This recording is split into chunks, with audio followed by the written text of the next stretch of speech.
أنا مش جاية أتكلم كداعية ولا حد بيتمنظر بالإيمان. أنا جاية أحكي لكم حكايتي على أكتر لحظة خوفتني في حياتي. أنا سارة، 26 سنة. كنت بشوف إن الدين طقس، بنتولد بنلاقي نفسنا بنصلي وبنصوم وخلاص. كنت ذكية، يمكن زيادة عن اللزوم شوية. كنت دايما بسأل، هو ليه ربنا بيعمل فينا كده؟ هو فين من وجعنا؟ بصراحة ما فيش إجابة كانت بترضيني أبدا، وكل ما أتعمق أكتر ألاقي نفسي بعدت أكتر. في يوم دخلت المسجد، بصراحة ما كانش اشتياق قوي يعني أو إيمان، بس كنت داخلة بصراحة تحدي. مسكت المصحف وقلت، فين الحق اللي الناس بتتكلم عنه؟ قريت أول آية من القرآن، قلبي اتشد. مش فاهمة ليه، بس حسيت إني بتعرق قدام ربنا. كل جملة كأنها مكتوبة ليا.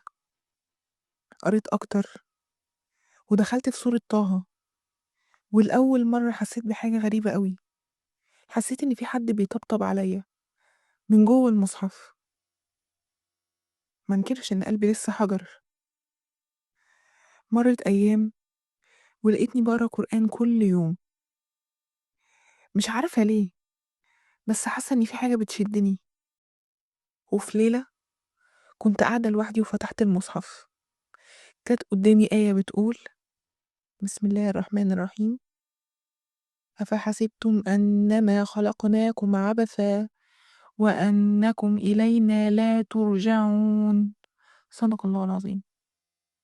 سكت وبكيت، وأول مرة في حياتي حسيت إني صغيرة، ضعيفة وتايهة. وفي يوم تاني حصل حادثة، عربية خبطتني وأنا ماشية على الرصيف. دكاترة قالولي انتي بين الحياة والموت.